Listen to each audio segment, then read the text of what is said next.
s'adapter au changement climatique. Une série de la Fédération nationale de l'agriculture biologique. Une fédération, un réseau pour accompagner, pour s'entraider, pour atténuer et pour s'adapter au changement climatique. Par Octave Broutard. Épisode 1, le stockage du carbone. Chez François, à Verdun. Jeudi 15 décembre, aujourd'hui on va aborder les changements climatiques à venir pour l'agriculture. Et un agriculteur, on va aller en voir un justement. Là on est en voiture, on part de Paris pour aller dans le Grand Est, dans la Meuse, à 25 km de Verdun, chez François Marchand. C'est un céréalier donc dans la Meuse qui met en place des prairies dites capitalistiques qui vont permettre à son champ de s'adapter au climat. Et là, on va aller à sa rencontre pour en savoir davantage. Allô ? Oui, salut François, c'est Octave Broutard. Oui. Oui, bah écoute, c'était juste pour te dire que j'arriverai bien à 11h30, là j'étais sur la route. Ok, ça marche. À tout à l'heure. À tout à l'heure. Tournez à droite pour rester sur rue Champlon, puis prendre légèrement à gauche sur rue du Pont-Marguerite.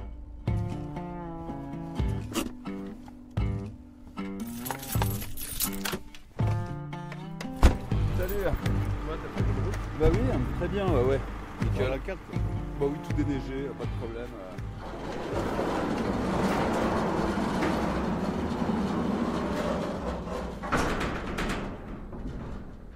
Je vais te présenter Julien, mon fils qui vient de s'installer. Salut Julien. Moi je suis installé depuis 83 et donc là lui il reprend la suite donc c'est sympa. Et puis il y a Johan Michaud là que je voudrais te présenter, c'est Salut Johan. le chargé de mission de Bio en Grand Est qui m'accompagne entre autres sur la démarche carbone, enfin sur la fertilité des sols, sur l'adaptation au climat. Voilà. Et ben on y va. On y va. Donc là, en fait, à l'époque, on était en conventionnel et on avait 8000 quintaux de stockage avec un système de nettoyage dont on ne s'est pas servi pendant jusque quand je suis passé en bio. C'est-à-dire qu'il était là, le système de nettoyage, mais comme on n'avait pas vraiment besoin de valoriser nos grains par rapport à la qualité, ça n'a pas été très... C'est pas que c'était pas rentable, mais en fait, c'était dans le système, mais on ne savait pas s'en servir. Et quand je suis passé en bio, j'ai appris à valoriser mon système de nettoyage. Et j'ai envie de dire, j'ai trouvé un nouveau métier, c'est le nettoyage des grains et le tri des grains. Et ça, c'est quelque chose de passionnant. Parce qu'en fait, on prend quelque chose qui semble pas tout à fait bon, voire pas bon du tout, et on en fait un super produit. Voire plusieurs produits, parce que dans les mélanges, il y a plusieurs produits. Et ça, donc c'est valorisant, quoi. Et puis derrière, on a le bâtiment qui est récent, qui a été fait juste avant que je transmette la ferme à Julien. Donc là, c'est un bâtiment qu'on a conçu pour stocker du matériel, mais surtout du grain en big bag, là. Et puis il y a toutes nos semences, en fait, surtout là. C'est les semences qu'on stocke... qui vont nous servir au printemps, mais aussi on garde des semences d'une année sur l'autre, parce qu'on n'est jamais sûr d'avoir de la bonne semence l'année qui suit, quoi. Donc c'est une sorte de sécurité. Et d'ailleurs, tu me disais que tu as eu des aléas climatiques dans cette ferme. Oui, alors, parce que moi je suis un vieux de la vieille, comme on dit. Dans ma génération, en fait, les gens qui sont installés dans les années 70-80, on a eu la technique moderne. En gros, c'est les engrais, la chimie, et puis les techniques culturales, la mécanisation. On a fait marcher la machine jusque dans les années 2000-2010. Et là, on s'est rendu compte qu'on avait vidé la cave. La cave, c'est le sol. Et moi, je pense que tout le monde peut comprendre que dans une maison, quand on a une cave, s'il y a du vin ou des pommes de terre, à un moment donné, si on vide la cave, on n'a plus rien à manger. Et en fait, notre génération, on a vidé la cave à travers la diminution du taux de matière organique, puisque avant que je m'installe, dans les années 70, les sols français étaient à 5% de matière organique, et maintenant on est descendu à 3%. Donc qu'est-ce que ça a provoqué ? C'est pas que le sol est détruit, il faut pas dire ça. Le sol est toujours là, sauf qu'il vit moins, il a moins de potentiel, et donc il va nous donner ce qu'il peut nous donner tout simplement. Donc ça fait 4-5 ans qu'une année sur deux quasiment maintenant on a des sécheresses. En 2020 il a fait très sec. Donc Johan nous disait, et tous les techniciens des chambres d'agriculture, tous les gens qui bossent autour de nous, qui nous aident, nous disaient il faut mettre des couverts, des intercultures. Et en fait on a fait notre job, quoi. On a semé mais il n'y a rien poussé. Notre objectif c'était vraiment de remplir la cave, de produire quelque chose de plus pour le laisser au sol. Et là, chaque fois qu'il manque d'eau, on n'y arrive pas. C'est pas possible. Et ce qui est clair, c'est qu'autant 2003, après on a eu 10 ans quasiment sans presque rien, mais là, j'ai l'impression que le climat aidant, l'évolution du climat, est en train de nous montrer que ce problème d'eau est de plus en plus régulier. Moi, j'ai envie de dire, on est sûr de rien. C'est ça le problème aujourd'hui.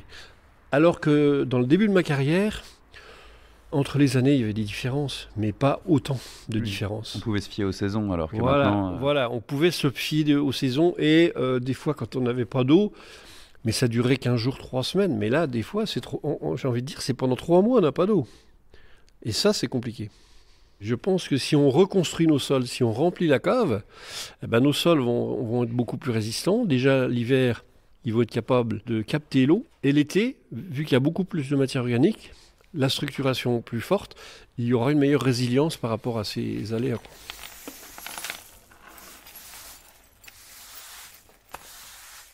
Et donc toi, la technique que tu as choisi de mettre en place, c'est le stockage du carbone, c'est ça, dans le sol? Oui, alors l'histoire du stockage du carbone, ça c'est la grande stratégie des COP21, enfin de la COP21, le 4 pour 1000. C'est là qu'on a commencé à en parler. Mais au-delà de ça, moi, c'est la fertilité des sols. C'est ma cave, quoi. C'est le carbone, la matière organique, en fait, c'est du carbone. Ça veut dire une chose, c'est-à-dire que sur une année, quand je produis, admettons, entre 5 et 10 tonnes de matière sèche, grains et paille et résidus confondus, il faut absolument que je restitue au sol une bonne partie. Et donc, il faut qu'on arrive à mettre en place des systèmes où on va intensifier la production végétale. Ça veut dire avoir une plante quasiment tout le temps, enfin qui arrive à pousser presque tout le temps dans l'année. Et aussi, ce qui est important de faire, c'est dans une même culture, dans le même espace-temps, il faut qu'on ait une grosse production de végétale. À la fois en nombre de plantes au mètre carré, mais aussi, je vais prendre l'exemple avec mon maïs et ma lentille, qui sont deux produits qui sont intéressants. Ma lentille, elle est très intéressante par rapport à la valorisation financière. Il y a de la valeur ajoutée, on peut faire de la valeur ajoutée. Le maïs, pas beaucoup. Sauf qu'il y a une grosse différence entre les deux en termes de carbone. La lentille, quand elle va produire entre 15 et 20 quintaux, si ça va bien, de grains, elle va sortir, aller entre 1 tonne et 2 tonnes de résidus.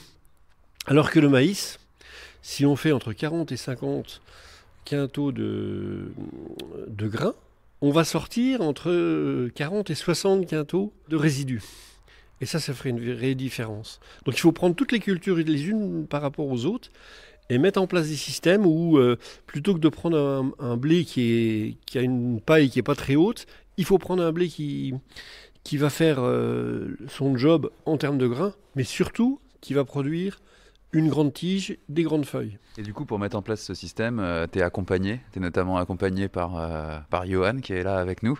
Johan, est-ce que tu peux un peu nous expliquer en fait, quel est ton rôle ? Alors bonjour, moi je travaille à Bio en Grand Est comme chargé de mission agronomie, semences paysannes et arboriculture.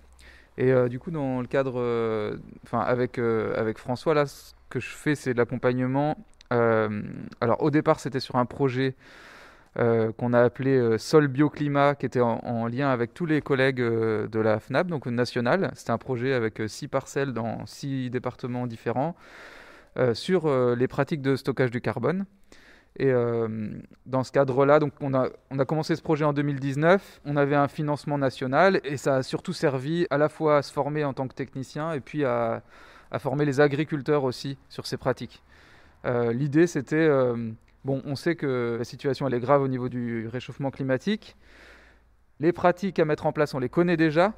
Comment faire pour impulser une dynamique, inciter les agriculteurs à les mettre en place et aussi mettre en avant les pratiques des bio et montrer que les bio font quelque chose.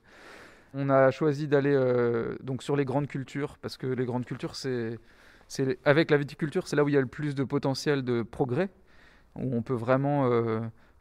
comme dit François, il y a eu des années de déstockage de carbone dans les sols en grande culture, quand il n'y avait pas d'apport de matière organique, quand il n'y avait pas de prairies, etc. Et on s'est dit, on va chez les agriculteurs qui le souhaitent, on cherche avec eux une parcelle qui pourrait bien correspondre, et puis on réfléchit avec eux aux pratiques qu'ils veulent mettre en place, pratiques de stockage du carbone. Alors concrètement, le stockage du carbone chez toi, François, ça marche comment? Mon sol, je considère que c'est une dalle de béton. Il faut lui amener du végétal, il faut lui amener du carbone qui est sous forme de paille, qui est sous forme de racines, qui est sous forme de feuillage. Et moi, j'ai augmenté ça en amenant des écorces de bois, parce que je me dis que ça ne suffit pas. Ma capacité de production en matière sèche de végétal à travers mes plantes que je cultive, j'ai une limite à un moment donné. Même si je combine tout bien, que tout va bien, j'ai quand même une limite qui est en fait le soleil, ma situation géographique et surtout la flotte. Et donc, en fait, je vais mettre un système en place pour que j'ai le maximum de végétal à travers mes plantes, mais j'ai incorporé en plus des choses exogènes. Donc, c'est en fait autour de mes parcelles, le long de mes parcelles, j'ai des ruisseaux, j'ai des bandes enherbées et j'ai eu l'intelligence ou le hasard de ne pas être trop idiot dans les années 90, de ne pas tout massacrer, de laisser pousser des haies et surtout de replanter des saules, des peupliers, qui à l'époque ont fait rire tout le monde, mais à la limite on ne pensait même pas à ça, c'était pour dire ça servira bien à quelque chose. Et aujourd'hui ces peupliers-là, ils n'ont pas encore été récoltés, mais on va les récolter, on va les mettre dans les sols. Et donc pendant 30 ans, ils ont capté du carbone que je vais remettre dans la dynamique de mes sols.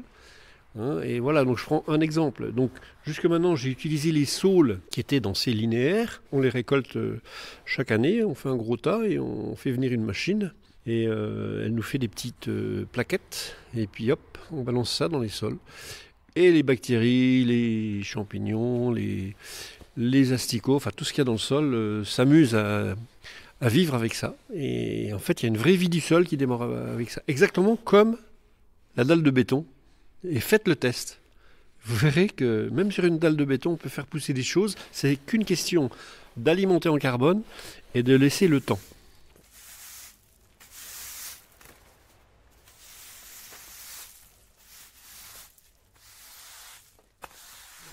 Donc là, j'ai un big bag de 840 kg de graines de trèfle. J'ai pas d'animaux. Donc le défi, c'est de nourrir les sols avec rien, puisque dans la logique intellectuelle des agriculteurs, les animaux permettent de ramener du fumier, et donc à travers leurs excréments qui sont riches en azote, ça nourrit le sol. Et ça accompagne la paille qui est qui constitue le fumier. Et donc dans ma logique, à travers tout ce qu'on a fait comme formation, donc il y a une partie de mon exploitation, à peu près entre 20 et 25%, de la surface qui est consacrée à une légumineuse. Alors ici c'est du trèfle, parce que nos sols sont argileux, et tout le trèfle en fait je le restitue au sol. Et va faire vivre mon système, puisque je monte en un an, je monte ma matière organique, ce qui fait que je vais avoir une bonne production de maïs, de blé, d'avoine derrière. Et en fait, pour augmenter la production, pour intensifier, ce que j'ai choisi, le trèfle avant, je le mettais, dans ma logique, j'étais parti pour le mettre tous les 7-8 ans.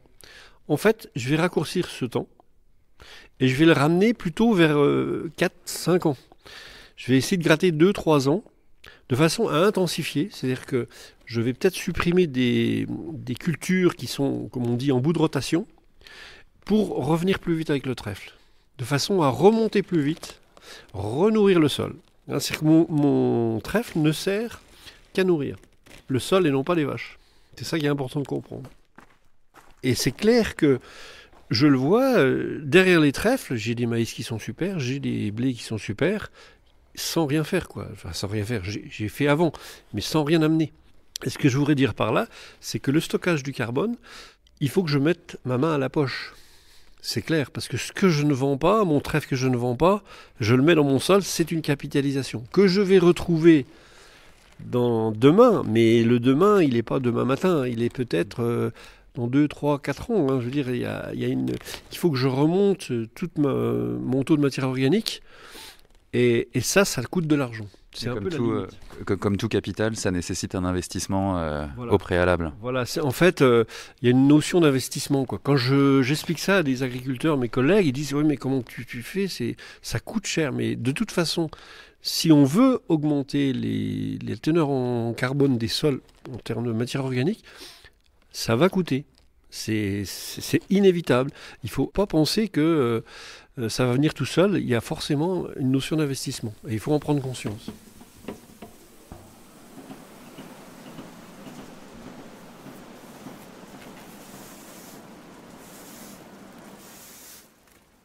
Je me suis rendu compte que les trèfles ont une belle faculté de faire des fleurs. Et donc, mes parcelles de trèfle, maintenant, j'ai choisi de ne pas tout faucher. Chaque fois que je fauche, je laisse toujours une petite bande. Il y a plein d'insectes. Et ça, c'est extraordinaire. Et donc ça a travaillé, mais je suis persuadé qu'on peut faire quelque chose de fort avec ça. Et c'est plus joli. Oui, et c'est plus joli. Mais c'est surtout une autre cave. C'est-à-dire que là, je vous ai parlé de la cave matière organique. Mais dans la cave, il y a d'autres tiroirs. On va voir le tas de carbone et voir si on trouve un trèfle à 4 feuilles. Ah ça.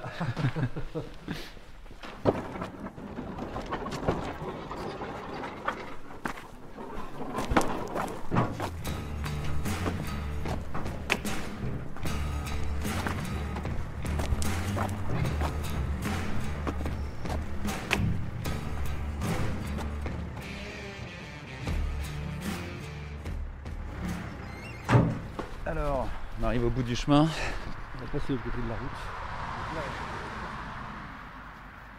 Et donc voilà, ce que tu vois là-bas, les tas de branches.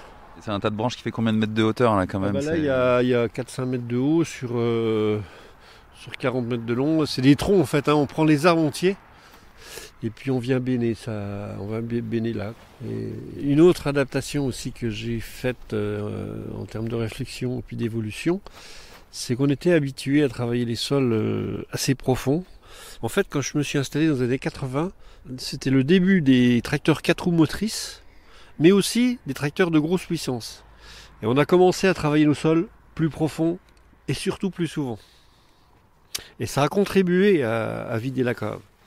Et en fait, depuis que je bosse avec Johan et puis avec tous les gens dans l'histoire de la fertilité des sols et le stockage du carbone, en fait, ce qu'il faut, c'est faire l'inverse maintenant. C'est-à-dire que là, vous avez devant vous un champ qui est labouré. Mais si vous veniez il y a 20 ans, en fait, le labour, il ne ressemblait pas du tout à celui-là. Parce que c'était un labour qui était plus proche des 30 cm. Alors que là, c'est un labour qui est entre 15 et 20 cm. Et si demain, j'ai une machine qui peut me permettre de faire un travail du sol le moins profond possible, je vais l'utiliser. Et du coup, Johan, tu voulais ajouter quelque chose? Oui, du coup, on parlait du labour et c'est un des enseignements du projet Sol Bioclimat. L'INRA a montré dans son étude 4 pour 1000 que la diminution du travail du sol, voire l'arrêt du labour, c'est intéressant pour le climat parce qu'on sait que le travail du sol minéralise la matière organique. Mais c'est négligeable par rapport à tout ce qu'on peut gagner par l'intensification végétale, l'agroforesterie, les couverts végétaux, en gros toutes les pratiques couramment mises en place par les agriculteurs bio. Voilà, je dis ça parce que souvent on voit beaucoup de tracteurs qui travaillent le sol en bio et on voit cette fumée qui se dégage des tracteurs. Donc on voit cette consommation de fuel et on dit les bio produisent du carbone. Mais il faut savoir qu'ils en stockent beaucoup plus dans leur sol grâce aux pratiques notamment de prairies temporaires. On rentre à l'intérieur? Oui. Allez. On commence à avoir un peu froid.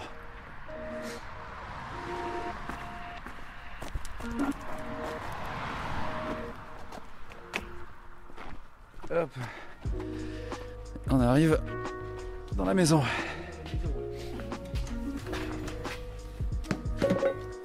Tirer la neige.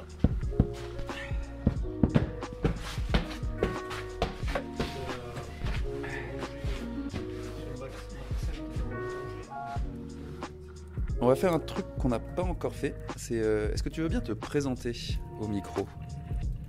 Donc moi je m'appelle François Marchand, je suis agriculteur à Saulx-les-Champlons dans la Meuse, un petit village de 45 habitants. Et j'ai 61 ans et j'ai 3 enfants, dont un qui reprend ma ferme. Présenter Julien, mon fils qui vient de s'installer. Et ce dont je suis assez fier. On est une famille d'agriculteurs depuis quelques générations. Fier. Mon grand-père était aussi agriculteur. Et donc là, on est juste sur un site des Éparges où la Première Guerre mondiale a fait beaucoup de dégâts. On retrouve encore des obus intacts de cette date-là quand on travaille les sols. C'est plus de 100 ans après.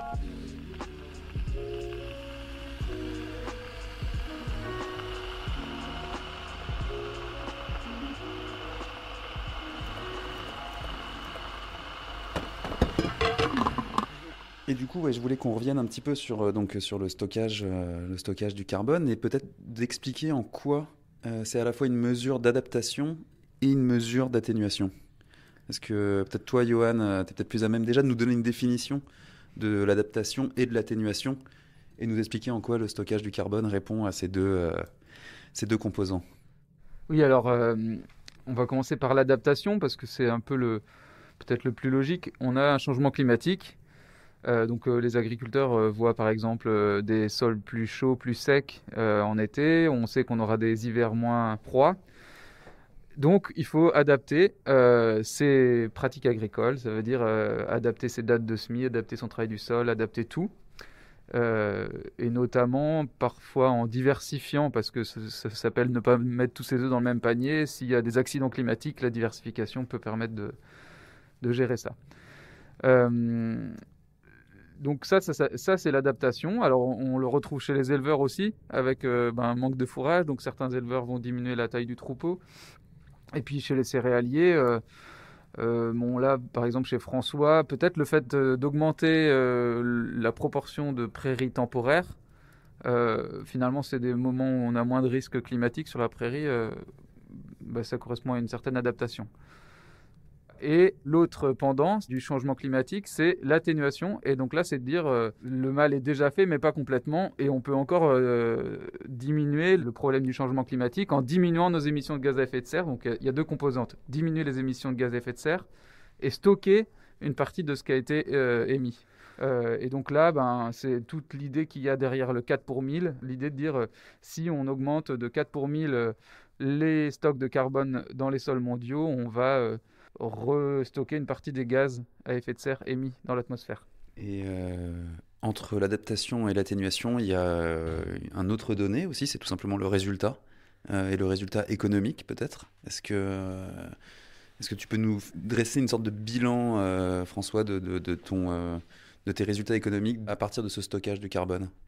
En fait, moi je le mesure, je ne l'ai pas en termes en euros, mais dans ma petite vie d'exploitant agricole, depuis que j'applique cette formule avec une intensification végétale, les cellules se remplissent. Alors on n'est pas bien sûr à la production intensive avec la chimie, évidemment, mais il y a une vraie sécurité, c'est-à-dire que je sens qu'il y a une progression des volumes, alors que j'ai moins de surface en céréales. C'est ça qui est super intéressant. Et surtout, j'ai pas une stabilité, mais une résilience qui est là, quoi. Je sens que les mauvaises années, cette année, l'année de sécheresse, je m'en sors bien, quoi. Je m'en sors relativement bien. Je le perçois à travers des couleurs de parcelles, les couleurs du sol est en train de changer. Donc mes sols deviennent plus foncés et il y aura forcément de meilleurs résultats. Pour moi, c'est une évidence. Donc on a la qualité, la quantité, ouais. Et en termes de quotité, peut-être de temps de travail. Au niveau temps de travail, quand je suis passé en bio, mes collègues autour de moi me disaient voilà, tu vas travailler beaucoup. En fait, c'est marrant parce que j'ai l'impression de travailler vraiment beaucoup moins, surtout quand je les regarde. Ils s'activent beaucoup plus, souvent plus tôt que moi le matin et souvent plus tard que moi le soir. Et au final, Honnêtement, franchement, le système il va bien. Vous voyez, j'ai pas travaillé mes sols l'été ou juste une parcelle, donc à la limite, c'est des heures. C'est incroyable le nombre de temps que j'ai gagné, quoi. Et de toute façon, dès l'instant où on diminue le nombre de travail, enfin l'intensité de travail du sol, eh ben on va plus vite à labourer, on passe moins, puisque si on fait un acte de moins, ben c'est concrètement un temps qu'on passe pas. Et quand on labourait à 30 cm, il fallait plus de puissance, on mettait plus de temps. Aujourd'hui, on retourne quasiment moitié moins de terre. Et mon rêve, c'est d'avoir des outils où on va arriver à faire le même travail entre 5 et 10 cm. Et là, on va encore gagner du temps. Donc, pour moi, cet aspect-là, il est vraiment bon. Johan, c'est toi qui as eu cette tâche d'accompagner François. Comment ça fonctionne en fait? C'est quoi le mode de fonctionnement de cet accompagnement? Alors à Bio en Grand Est, on fait un peu d'accompagnement individuel et beaucoup d'accompagnement collectif. Et moi, je verrais notre métier comme, on va dire, une sorte de levier que les agriculteurs motivés peuvent actionner. On va voir une partie des agriculteurs en individuel pour faire du conseil et en faire quelque chose de concret. Ça va être une formation, ça va être les rencontres nationales ABC, ça va être l'animation d'un groupe technique, favoriser les échanges entre producteurs. Voilà, le but, c'est que les agriculteurs, pour passer en bio, se sentent accompagnés par leurs pairs, qu'ils puissent connaître les autres agriculteurs bio. Et ça passe par le réseau bio, réseau FNAB, Bio Grand Est. François, est-ce que tu veux ajouter un dernier élément, peut-être pour conclure sur le stockage du carbone? Moi, je trouve que l'enjeu qui est devant nous du stockage, pour moi, c'est super enthousiaste parce qu'il y a vraiment beaucoup de choses à faire. Il y a beaucoup de remises en cause et surtout beaucoup de chemins à expertiser, à trouver, en fait.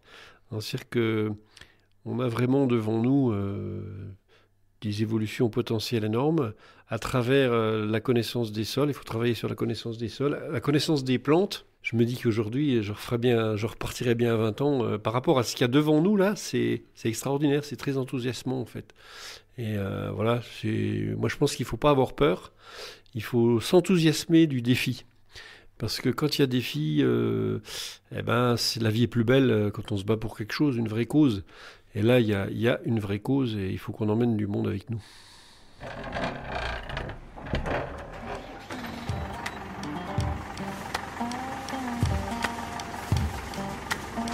Le trieur. Évolution. Le ventilateur. Production. Le grain. Regarder le sol. L'adaptation. Ouais, salut Octave, c'est Jonah de la FNAB. Dis-moi, je réfléchis à l'épisode suivant là et je pense que ce serait pas mal d'aller voir ce que font les élevages contre le changement climatique. Du coup, j'ai pensé à un agriculteur à Gap.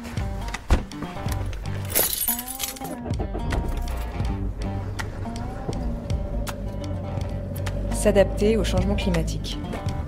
Une série de la Fédération nationale de l'agriculture biologique.